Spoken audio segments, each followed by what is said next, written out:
that you needed to separate out these things so that we could get sensible and clear about a drugs policy. I think there's smoke coming out of Anne Widdecombe's ears, but we'll go to her in just a second.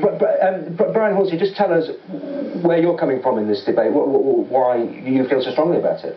Well, most people in my condition, I mean, I've been like this 11 years now, and you know, it takes away a lot of the pain. I suffer from 24-hour pain in my shoulder.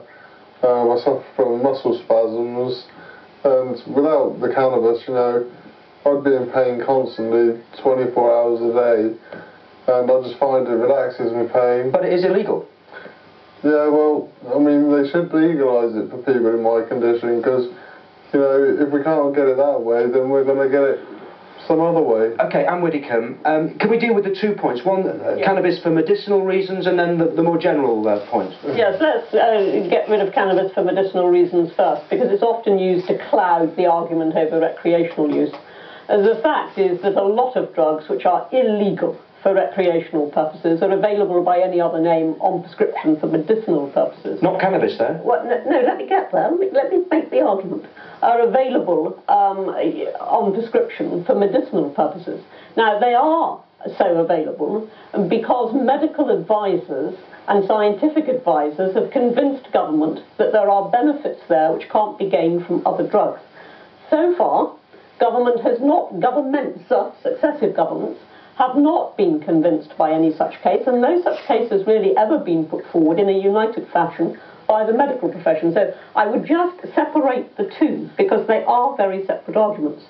For recreational use, I would never want to see cannabis legalised. First of all, if it were to be legalised, all the drugs barons would not pack up and have a cup of tea and go home.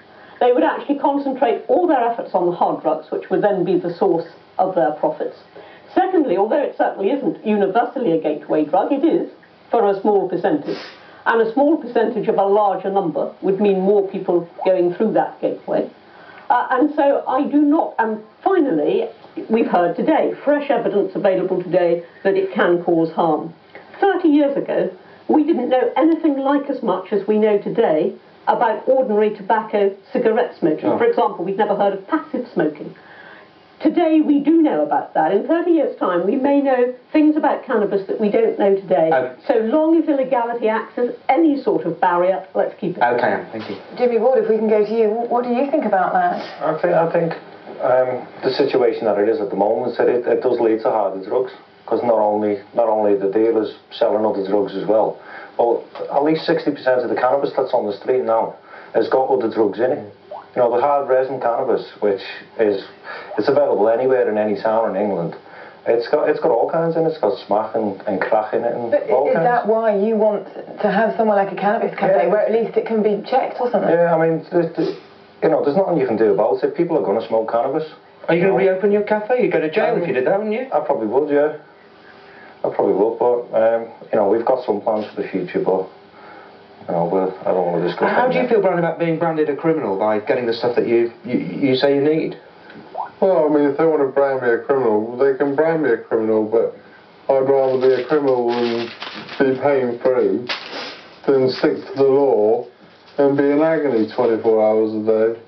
Anne Widdecombe, aren't you inevitably going to lose this argument eventually? No, I don't believe so, because I believe that the longer the argument goes on, the more evidence will become available that actually cannabis is not as harmless as we think it is. On the medicinal side, as I say, that's a different argument. That really is between the medical profession and advisors to government, and it is a wholly separate argument from the recreational one. Sure. Yeah, but alcohol is much more dangerous, isn't it? You know, and there's a pub on every corner. Yes. You know, and that's fair enough. It's okay. It'd be okay for you to go home and drink half a bottle of whiskey tonight and no one will say anything about it. And it's also true if you look around prisons and you see a lot of the crimes are committed under the influence of alcohol. Alcohol is freely available and it causes unbelievable damage in lost man hours and in physical and bodily harm. Now, cannabis, if you use it to excess, basically anything if you use it to excess, the same is true of paracetamol, which you can buy over the counter, you can damage yourself, and no one is advocating smoking so much dope that you are falling asleep. But a small amount of dope is extremely much safer than what can happen to people with alcohol. I mean, I've always used the analogy, I have a teenage daughter, if she was walking home at night and there were 6 guys who'd drunk an incredible amount of